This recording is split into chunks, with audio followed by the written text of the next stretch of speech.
Good morning. ये है Thursday. आज है थर्सडे और आज लेक्चर रिकॉर्ड कर रहे हैं। किसके लिए ये लेक्चर रिकॉर्ड कर रहे हैं? क्लास टेंथ के लिए। क्लास टेंथ में इससे पहले मैंने मैग्नेटिज्म का एक सेक्शन कंप्लीट कर दिया है। मैग्नेटिज्म का एक सेक्शन मतलब मैग्नेटिक फील्ड क्या होता है, मैग्नेटिक फोर्स क्या होता है, ये सब मैंने बात कर दिया था। आज क्या करना है, अपने को नए सेक्शन के बारे में बात करना है और ये जो नया सेक्शन है ये है इलेक्ट्रोमैग्नेटिक इंडक्शन। अब इलेक्ट्रोमैग्नेटिक इंडक्शन जो है ये पूरा पूरा, अब ये जो पूरा पूरा हम आज जो इलेक्ट्रोमैग्नेटिक इंडक्शन के एप्लीकेशन जैसे ट्रांसफार्मर हो गया, अगर ट्रांसफार्मर नहीं होता तो घरों में वो जो सप्लाई आ रही है वो नहीं हो पाता। मतलब जो भी अल्टरनेटिंग करंट जो हमारे घरों में आता है ना, उसका जो देन है या उसका जो जो भी इन्वेंशन है वो किसने किया था? वो किया था फैराडे ने। Faraday one of the greatest scientist of 1900 century का एरा। आपको अगर कभी मौका मिले तो आप फैराडे के बारे में ज़रूर पढ़ना। फैराडे वॉज मतलब उनकी जो लाइफ थी वो बहुत स्ट्रगल वाली थी उनकी लाइफ।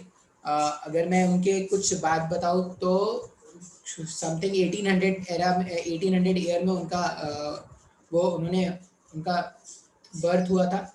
फिर वो ही यूज टू बहुत ही मतलब गरीब फैमिली से थे। अब गरीब फैमिली से थे, कभी उन्होंने कोई फॉर्मल स्कूलिंग या ऐसा कुछ नहीं किया था।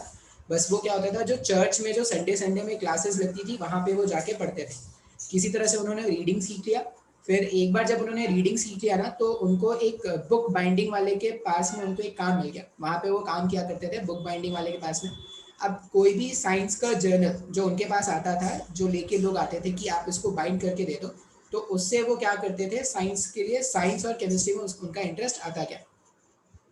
अब साइंस और केमिस्ट्री में इस तरह से जब इंटरेस्ट आता गया तो एक डैवी नाम के एक साइंटिस्ट थे, केमिस्ट्री से थे वो। उन्होंने क्या किया, उनको एक अप्रेंटिसशिप पे उनको रखा। फिर वहाँ से उन्होंने क्या किया, अपना रिसर्च काम स्टार्ट किया। और कभी भी उनको कोई नोबेल प्राइज़ तो नहीं मिला, लेकिन वो one of the greatest scientist थे। मतलब बहुत सारे डिस्कवरीज ऐसी हैं जिन्होंने बस अपने उन्होंने अपना पेटेंट नहीं कराया, इसलिए लोग उनको उनके नाम से नहीं किसी और के नाम से जानते हैं। एक बहुत बड़ी कंट्रोवर्सी चलती है थॉमसन और फैराडे के बीच में। तो he was a great scientist, ठीक है। थॉमसन और हाँ इसी के बीच में थी।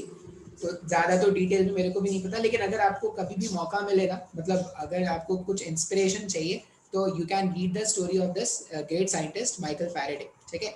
माइकल फैराडे का जो वर्क था अल्टरनेटिंग करंट पे या चेंजिंग फील्ड पर, उसको मैक्सवेल नाम के एक साइंटिस्ट ने जब आगे जाके मैथ्स में फॉर्मुलेट किया, तो मैक्सवेल को नोबेल प्राइज़ मिला है। लेकिन बुरी बात यह है कि फैराडे के पास ऐसा कुछ नहीं है। The struggle, the man you know, the struggle you don't. तो ऐसा ही था फैराडे का स्टोरी। अब ये इलेक्ट्रोमैग्नेटिक इंडक्शन क्या है ना, तो इलेक्ट्रोमैग्नेटिक इंडक्शन समझने से पहले हम थोड़ा थोड़ा बात करते हैं फ्लक्स के बारे में, ठीक है। अच्छा, ये बैकग्राउंड ऐसा रहेगा क्यों? क्योंकि अब मैं घर आ गया हूँ, तो अब मैं घर से रिकॉर्डिंग करूँगा। जब तक कोचिंग नहीं खुलती या जब तक इंस्टीट्यूशन अलाउ करती है, तब तक मैं यहीं पर रहूँगा। तो स्टार्ट करते हैं। अच्छा, आज हमें क्या करना है? Electromagnetic induction. इलेक्ट्रोमैग्नेटिक इंडक्शन हम बात करने वाले हैं इलेक्ट्रोमैग्नेटिक इंडक्शन के बारे में, ठीक है। अच्छा, इंडक्शन का मतलब होता है कोई फिजिकल कांटेक्ट नहीं रहेगा, उसको हम क्या बोलते हैं? इंडक्शन। अब यहाँ पर ये जो इंडक्शन वर्ड अगर अपने को सीखना है, तो सबसे पहला वर्ड अपने को सीखना पड़ेगा फ्लक्स। अब ये लक्स नहीं है, लक्स नहीं है, ऐसा नहीं है कि सोचेंगे लक्स आ गया सर, ये फ्लक्स है। फ्लक्स, फ्लक्स का मतलब होता है amount of magnetic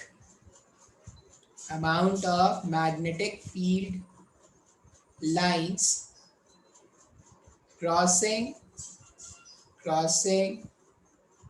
a unit area,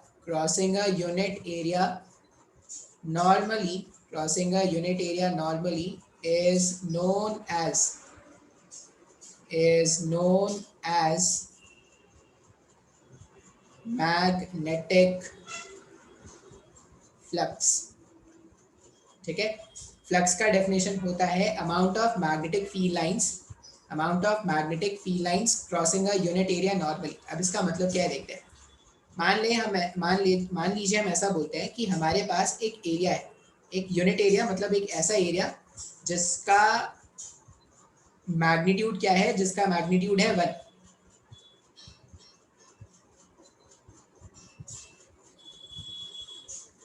इस तरह से एक स्क्वायर मान लो। अब इसका अगर मेरे को एरिया 1 रखना है तो मैं क्या करता हूँ, इसके साइड को भी 1 रख देता हूँ और इसके दोनों साइड्स को 1 रख दो। स्क्वायर है तो 1 का 1 अगर बता दिया तो एरिया क्या हो जाएगा, 1 हो जाएगा, यूनिट एरिया हो गया। अब इसमें जो फील्ड लाइंस क्रॉस करने हैं ना, इसमें जो फील्ड लाइंस क्रॉस करने हैं वो कैसे जाने हैं, वो नॉर्मली जाने हैं। इस तरह से फील्ड लाइंस एंटर करेंगे और वो क्या करेंगे, नॉर्मली बाहर जाएंगे। अब अगर आप ध्यान से देखोगे तो जितने भी नंबर ऑफ फील्ड लाइंस इस एरिया को नॉर्मली पास कर रहे हैं ना, इस फील्ड लाइंस का जो काउंट होता है उसी को हम क्या बोलते हैं, मैग्नेटिक फ्लक्स। ये एक बेसिक डेफिनेशन हो गया कि अगर एक यूनिट एरिया गिवन है और इस यूनिट एरिया से कितने फील्ड लाइंस नॉर्मली पास करेंगे, इसको अगर आप फाइंड आउट कर लोगे तो वो क्या होता है, magnetic flux linked through this area. इस एरिया में से कितने मैग्नेटिक फ्लक्स लिंक हुए, उसका मेजर क्या है, number of field lines that will pass through this area normally. अच्छा, ये तो हो गया बेसिक डेफिनेशन। इसका एक मैथमेटिक्स में भी डेफिनेशन चलता है। मैथमेटिकली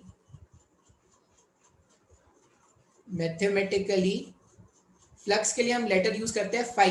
ठीक है, इसको क्या बोलते हैं, फाई। फ्लक्स के लिए हम लेटर यूज करेंगे phi. Mathematically phi is equal to B into A cos theta. Mathematically flux को हम कैसे मेजर करेंगे, B into A cos theta से, जहां पर बी का मतलब क्या होता है, बी का मतलब है magnetic field, strength of magnetic field, या मैग्नेटिक फील्ड इंटेंसिटी लिख दो। मैग्नेटिक फील्ड इंटेंसिटी लिख सकते हैं क्या, नहीं, स्ट्रेंथ लिख दो। Strength of magnetic field, B का मतलब है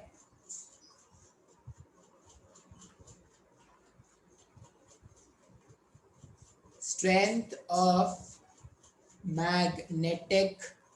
ऑफ मैग्नेटिक फील्ड, ये बी हो गया। ए का मतलब हो गया एरिया ऑफ क्रॉस सेक्शन, जिस एरिया से फील्ड लाइंस पास करेंगे उसका जो एरिया होगा उसको मैंने कैपिटल ए लिखा, बेसिकली उसका मैग्नीट्यूड।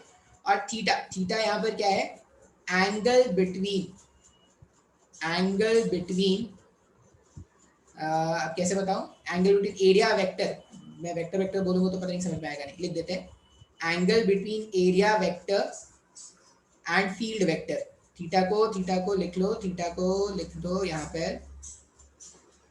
थीटा क्या है, थीटा के लिए मैं लिख देता हूँ, कुछ तो इरेज करना पड़ेगा, इसको इरेज कर देता हूँ। थीटा यहाँ पर क्या है, थीटा जो है angle between area vector and magnetic field. Area vector और मैग्नेटिक फील्ड वेक्टर के बीच में जो एंगल होता है उसको हम क्या बोलते हैं, थीटा। अभी थोड़ा ना एरिया वेक्टर के बारे में बता देता हूँ। देखो एक्चुअल में एक बेसिक वेक्टर क्वांटिटी क्या है, वेक्टर क्वांटिटी ऐसा होता है जिसके पास मैग्नीट्यूड भी है और डायरेक्शन भी है। अगर आप ध्यान से देखोगे तो जो हम यहाँ पे मैग्नेटिक फील्ड लाइंस बना रहे हैं ना, जो मैग्नेटिक फील्ड लाइंस हम बना रहे हैं, इस मैग्नेटिक फील्ड लाइंस के पास क्या है, एक तो हर पॉइंट पर फील्ड का स्ट्रेंथ होता है।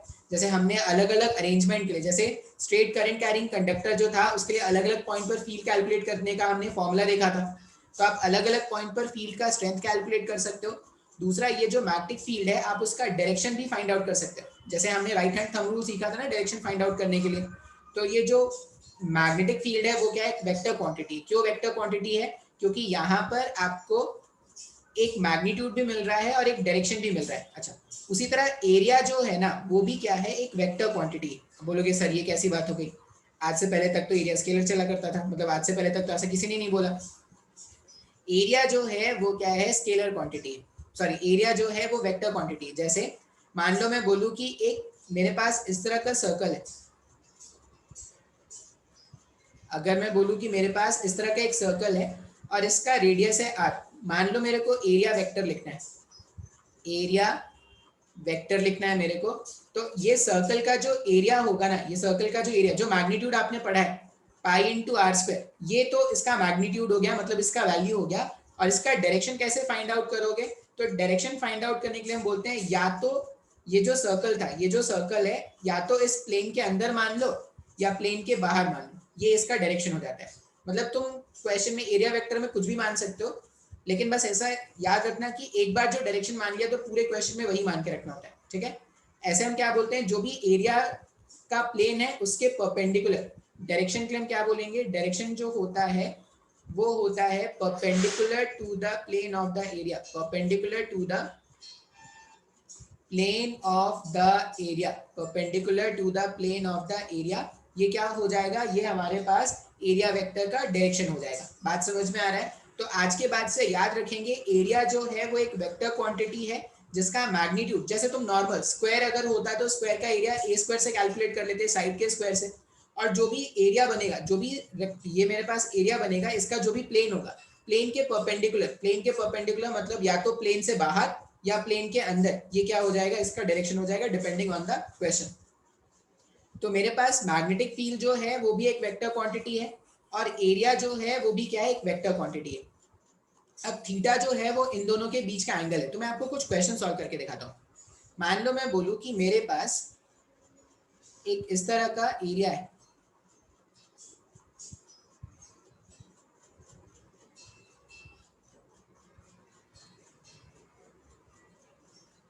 ठीक है, और जो फील्ड लाइंस थे वो कुछ इस तरह से क्रॉस हो रहे हैं।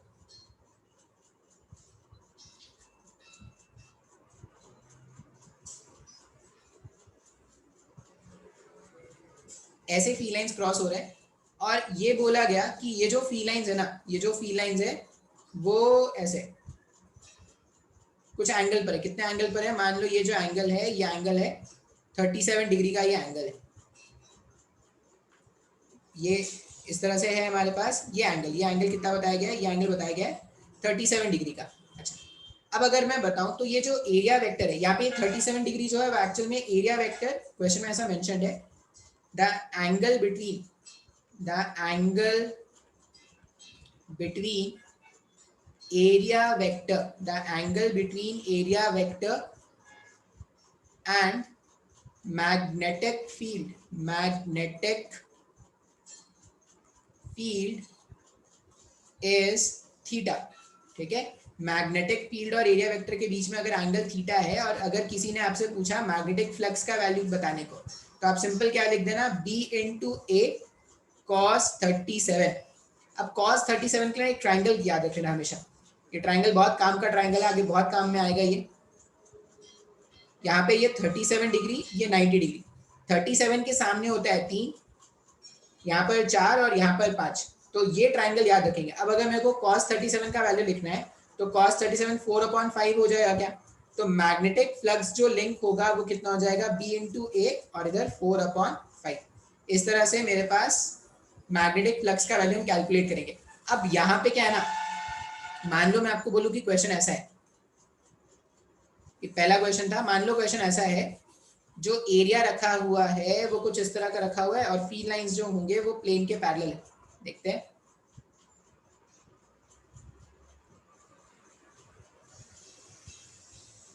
इस तरह का एरिया है, और जो फील्ड लाइंस है ना, फील्ड लाइंस ऐसे क्रॉस कर रहे हैं। अब अगर आप बाय डेफिनेशन देखोगे तब भी आपको फ्लक्स का वैल्यू 0 दिखेगा। क्यों? क्योंकि हमने बोला है जितने नंबर ऑफ फील्ड लाइंस, जितने नंबर ऑफ फील्ड लाइंस इस एरिया को नॉर्मली क्रॉस करेंगे वही हमारा क्या होगा? फ्लक्स का वैल्यू होगा। यहाँ पर अगर देखोगे तो ये जो एरिया था, ये जो एरिया था उस एरिया के सारे, जैसे मैं अगर आपको डायग्राम बताऊं, जैसे मान लो मैं बोलूँ ये मेरा एरिया है, ये मेरा एरिया है, और फील्ड लाइंस क्या है ना, ऐसे ऐसे पैरेलल क्रॉस कर रहे हैं। अब अगर फील्ड लाइंस ऐसे पैरेलल जा रहे हैं तो कोई भी फील्ड लाइंस को नॉर्मली क्रॉस कर रहा है क्या? नहीं। अब अगर कोई भी फील्ड लाइंस को नॉर्मली क्रॉस नहीं कर पा रहा, मतलब फ्लक्स का वैल्यू कितना हो जाएगा? फ्लक्स का वैल्यू हो जाएगा 0। आप डेफिनेशन से बोलोगे तब भी फ्लक्स का वैल्यू 0 हो जाएगा। या अगर आप क्या करोगे, फॉर्मूले से कैलकुलेट करना चाहोगे तो देखो b इंटू ए। अब एरिया वेक्टर क्या है? अगर ये मेरा एरिया का प्लेन हो गया तो एरिया वेक्टर जो होगा वो या तो क्रॉस होगा या डॉट होगा। अब क्रॉस हो डॉट हो दोनों ही केस में एंगल जो होगा, थीटा जो होगा, थीटा 90 डिग्री का बनेगा ना, तो b इंटू ए कॉस 90 ऐसा लिखेंगे। अब cos 90 का वैल्यू कितना होता है? cos 90 का वैल्यू होता है 0। अगर मैंने cos 90 के प्लेस में 0 सब्स्टिट्यूट कर दिया तो जो फ्लक्स लिंक हो रहा है वो क्या हो रहा है? 0 का लिंक हो रहा है क्या? अच्छा, इसका मतलब जब भी magnetic field lines area vector के पैरेलल, ये एरिया के पैरेलल होंगे, एरिया के प्लेन के, एरिया वेक्टर का डायरेक्शन प्लेन के परपेंडिकुलर, और एरिया जो है मतलब एरिया के प्लेन के पैरेलल अगर फील्ड लाइंस होते हैं तो जो फ्लक्स लिंक होगा एरिया से वो कितना होता है? 0 होता है। अच्छा, मैक्सिमम फ्लक्स कितना लिंक हो सकता है? अगर कोई पूछे कि मैक्सिमम फ्लक्स किसी एरिया से कितना लिंक हो सकता है, अब मैक्सिमम फ्लक्स लिंक कब होगा? हमने पढ़ा है फाई का वैल्यू था b into A cos theta. अब मैं चाहता हूं कि फ्लक्स का वैल्यू मैक्सिमम हो जाए। अब मैग्नेटिक फील्ड कांस्टेंट है मान लेते हैं, ए एक बार एरिया बना दिया तो वो कांस्टेंट हो गया। थीटा को चेंज कर सकते हैं क्या? तो अगर मैं बोलूं कि मेरे को कॉस थीटा का मैक्सिमम वैल्यू चाहिए, पता नहीं आपको पता है या नहीं, कॉस थीटा का मैक्सिमम वैल्यू होता है 1, और ये कब होता है? जब थीटा का वैल्यू क्या हो जाए? 0 डिग्री। थीटा 0 डिग्री हो जाए तो कॉस थीटा का वैल्यू मैक्सिमम होता है, जिसका वैल्यू कितना है? 1। तो फ्लक्स का मैक्सिमम वैल्यू जो किसी कॉइल से या किसी एरिया से लिंक हो सकता है वो b इंटू ए का होगा क्या? अच्छा, किस केस में लिंक होगा? मान लो मैंने बोला जो प्लेन है वो इस तरह से रखा हुआ है और इसमें से फील्ड लाइंस जो होंगे वो ऐसे ऐसे क्रॉस करने वाले हैं। तो यहाँ पर ये जो एरिया वेक्टर होता, एरिया वेक्टर का डायरेक्शन भी बाहर की तरफ होता है एरिया वेक्टर, और फील्ड का डायरेक्शन जो है वो भी क्या होगा? बाहर की तरफ होगा। अब एरिया वेक्टर और फील्ड दोनों का डायरेक्शन अगर बाहर, ये एरिया वेक्टर, वेक्टर लिखने का मतलब है आप उसके ऊपर ऐसा एरो बना दो वो वेक्टर हो गया। तो एरिया वेक्टर भी बाहर, फील्ड वेक्टर भी बाहर, तो दोनों के बीच का जो एंगल हो गया वो हो गया 0 डिग्री। अब अगर थीटा के प्लेस में 0 पुट करोगे तो फ्लक्स का वैल्यू कितना हो जाएगा? मैक्सिमम हो जाएगा b इंटू ए। तो इस तरह से हम क्या करते हैं? फ्लक्स का वैल्यू कैलकुलेट करते हैं अलग अलग अरेंजमेंट के लिए। सिंपल आपको क्या करना है? फील्ड के स्ट्रेंथ को एरिया से मल्टीप्लाई कर दो और थीटा, कॉस थीटा क्या है? थीटा यहाँ पर वेक्टर एंगल है फील्ड वेक्टर और एरिया वेक्टर के। अच्छा, इसका ना एसआई यूनिट पे भी थोड़ा बात कर लेते हैं, क्योंकि वो जो इसका एसआई यूनिट है उससे मैग्नेटिक फील्ड का आपको यूनिट मिलता है। फ्लक्स का जो एसआई यूनिट, देखो यहाँ पे क्या करेंगे, अगर मैक्सिमम फ्लक्स मेरे को लिखना है तो मैं सिंपली क्या लिखूंगा? b इंटू ए लिखूंगा ना। अब SI unit of flux, SI unit of flux is weber. पता नहीं कहीं देखा होगा, शायद बुक में और किताब में कहीं पढ़ा होगा तो आपने देखा होगा SI unit of flux is weber. अच्छा, अब अगर फ्लक्स का एसआई यूनिट वेबर है, मैं b को ऐसा लिख सकता हूँ क्या? b equals to 5 divided by area. अब अगर मेरे को b का यूनिट फाइंड करना है तो मैं क्या लिख दूंगा? SI unit of flux divided by SI unit of area. अब अगर फ्लक्स का कोई यूनिट पूछे, अगर कोई फ्लक्स का यूनिट पूछे तो वो क्या है? वेबर है। और एरिया का कोई अगर यूनिट पूछेगा तो वो क्या है? Metre square. तो मैग्नेटिक फील्ड का एक और यूनिट होता है वेबर पर मीटर स्क्वायर। इसके अलावा एक और यूनिट क्या चलता है? टेस्ला। ठीक है, इसके अलावा बी का अगर आप देखोगे तो बी का एक यूनिट 1 टेस्ला, हमने पहले ही बात कर लिया है। 1 Tesla SI unit of magnetic field कितना है? 1 टेस्ला है। या तो आप 1 टेस्ला बोलो या आप इसको वेबर पर मीटर स्क्वायर भी लिख सकते हैं। जब अर्थ के बारे में बात करेंगे, अर्थ भी जो है वो एक बहुत बड़ा सा बार मैग्नेट है। तो हमारा अर्थ जो है वो बहुत बड़ा सा बार मैग्नेट है। तो अर्थ का जब मैग्नेटिक फील्ड मेजर करते हैं ना तो उसको गॉस में मेजर करते हैं। अर्थ का जब हम मैग्नेटिक फील्ड मेजर करेंगे तो उसको मेजर करेंगे गॉस में। रिलेशन क्या होता है ना, 10⁴ गॉस का 1 टेस्ला होता है। 10⁴ गॉस का 1 टेस्ला होता है। ये सब याद रख लो, कोई इतना मुश्किल बात नहीं है, आगे तो ये सब याद रखना ही है। तो हमारे पास मैग्नेटिक फील्ड के बेसिकली 3 तरह के यूनिट मिलते हैं आपको। एक मिलेगा 1 टेस्ला, एक मिलेगा वेबर पर मीटर स्क्वायर, और एक मिलेगा गॉस। गॉस जनरली यूज करते हैं अर्थ, जब अर्थ के ग्रेविटेशनल, अर्थ के मैग्नेटिक फोर्स के बारे में बात करेंगे तब हम क्या करते हैं? गॉस यूज करते हैं। और 10⁴ गॉस का 1 टेस्ला होता है। तो ये इलेक्ट्रोमैग्नेटिक इंडक्शन में मैंने आपको एक बेसिक इंट्रोडक्शन फ्लक्स का बता दिया। अब जितने भी मोटर, जितने भी टरबाइन और ये सब काम करते हैं ना, ये चेंजिंग फ्लक्स पे ही काम करते हैं। ये सब अभी आगे देखते हैं। अब इलेक्ट्रोमैग्नेटिक इंडक्शन में इलेक्ट्रोमैग्नेटिक इंडक्शन इलेक्ट्रोमैग्नेटिक इंडक्शन में हम स्टार्ट करेंगे फैराडेज के एक्सपेरिमेंट के साथ। Faraday's experiment. अब फैराडे भाई साहब ना एक एक्सपेरिमेंट किया था इन्होंने। ये देखो फैराडे जो है ना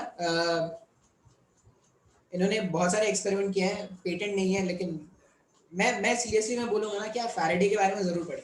मतलब अगर आपको टाइम मिले, जहाँ भी मिले, आप फैराडे के बारे में पढ़ो। एक ऐसा साइंटिस्ट जो इन्वेंशन पे इन्वेंशन करता गया, पेटेंट की उसकी चिंता नहीं थी उसको। वो ऐसा बंदा था जो पैसे कमाने के लिए रिसर्च नहीं करता था। इससे पहले, फैराडे से पहले जितने भी साइंटिस्ट थे ना, थॉमसन हो गए, ये हो गया, उन्होंने बहुत पैसे कमाए। ये मतलब खुद को डिवोट कर दिया था फैराडे ने।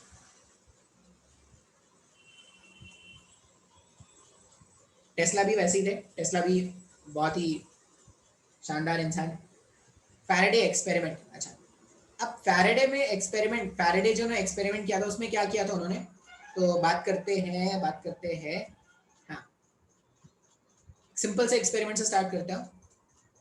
मान लो हमने क्या किया, एक हमारे पास इस तरह का गैल्वेनोमीटर है। बोलोगे सर ये गैल्वेनोमीटर क्या होता है? एम मीटर जानते हैं ना? एम मीटर क्या होता है? Ampere metre. Ammeter circuit में करंट को मेजर करता है कि सर्किट में कितना अमाउंट ऑफ करंट फ्लो कर रहा है। 2 एम्पेयर है, 3 एम्पेयर है, 4 एम्पेयर है। वो गैल्वेनोमीटर जो है, गैल्वेनोमीटर जो है वो करंट डिटेक्टिंग डिवाइस है।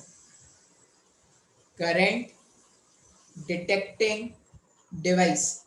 इसका मतलब क्या है, अगर किसी भी सर्किट में करंट प्रेजेंट है तो गैल्वेनोमीटर में डिफ्लेक्शन आता है। अगर गैल्वेनोमीटर, आपने गैल्वेनोमीटर कनेक्ट करके रखा है और गैल्वेनोमीटर में डिफ्लेक्शन आ रहा है, मतलब उस सर्किट में क्या होगा, उस सर्किट में करंट फ्लो कर रहा होगा। अब ये गैल्वेनोमीटर यहाँ पर है, गैल्वेनोमीटर में मैंने एक डायल बना दिया ऐसे, और मैंने और कुछ नहीं कनेक्ट किया है। ये जो गैल्वेनोमीटर है मैंने सिंपल इसको वायर से इस तरह से बस क्लोज करके रख दिया, सर्किट को मैंने क्लोज करके रख दिया है।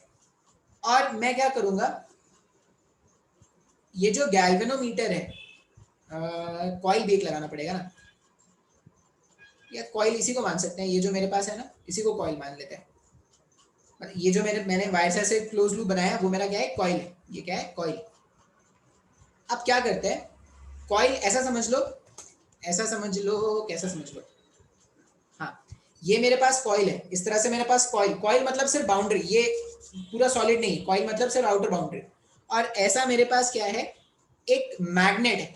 अब फैराडे भाई साहब ने क्या किया था, वो जब मैग्नेट को ऐसे मूव करा रहे हैं या दूर लेके जा रहे थे, तब उन्होंने देखा कि वो जो गैल्वेनोमीटर है, गैल्वेनोमीटर में डिफ्लेक्शन आता है।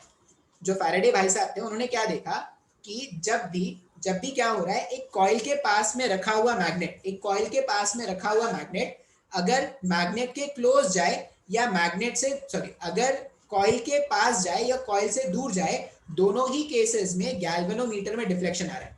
और उसने क्या नोटिस किया, उसने ये देखा कि ये जो डिफ्लेक्शन है, गैल्वेनोमीटर में डिफ्लेक्शन है। अगर मैं मैग्नेट को पास लेके आता तो अगर गैल्वेनोमीटर ऐसा डिफ्लेक्ट कर रहा था, तो मैग्नेट को दूर ले जाने पे गैल्वेनोमीटर में डिफ्लेक्शन उधर होगा। तो उन्होंने क्या बोला, अब एक्सपेरिमेंट, ये जो एक्सपेरिमेंट था ना, वो इंटेंशनली नहीं था, अनइंटेंशनली हुआ था। मतलब उन्होंने ऐसा कुछ देखा कि जब भी मैग्नेट कॉइल के पास पहुंच रहा है या जब भी मैग्नेट कॉइल से दूर जा रहा है, दोनों ही केसेस में कॉइल में एक करंट जनरेट हो रहा है। क्योंकि अगर करंट जनरेट नहीं होता तो वहां पर जो गैल्वेनोमीटर कनेक्टेड, उसमें कोई डिफ्लेक्शन नहीं होता।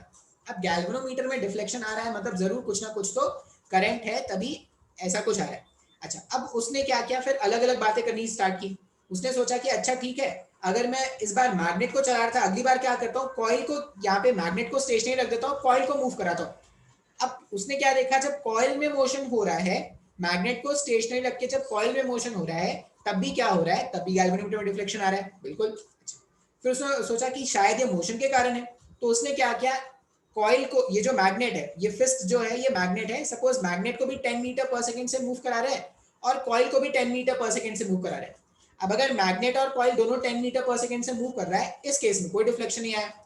तो बोला कि नहीं भाई ये तो मोशन के कारण नहीं है। अगर मोशन के कारण होता तो थर्ड वाला जो सिनेरियो है उसमें भी क्या होता, उसमें भी डिफ्लेक्शन आता गैल्वेनोमीटर में, तो उसके कारण तो नहीं है।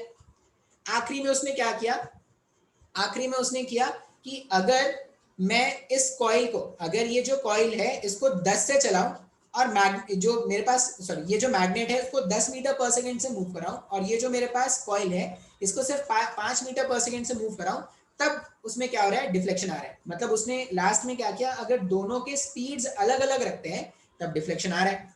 अब ये सारा एक्सपेरिमेंट उसने परफॉर्म किया और उसके बाद उसने क्या किया, कुछ कंक्लूजन ड्रॉ किया। तो क्या कंक्लूजन ड्रॉ किया, कैसे कंक्लूजन ड्रॉ किया, वो क्या करेंगे नेक्स्ट लेक्चर में देखेंगे। आज इतना ही रहने देते हैं। एक्सपेरिमेंट के बारे में बेसिकली बताना था कि एक्सपेरिमेंट उसने किया कैसे।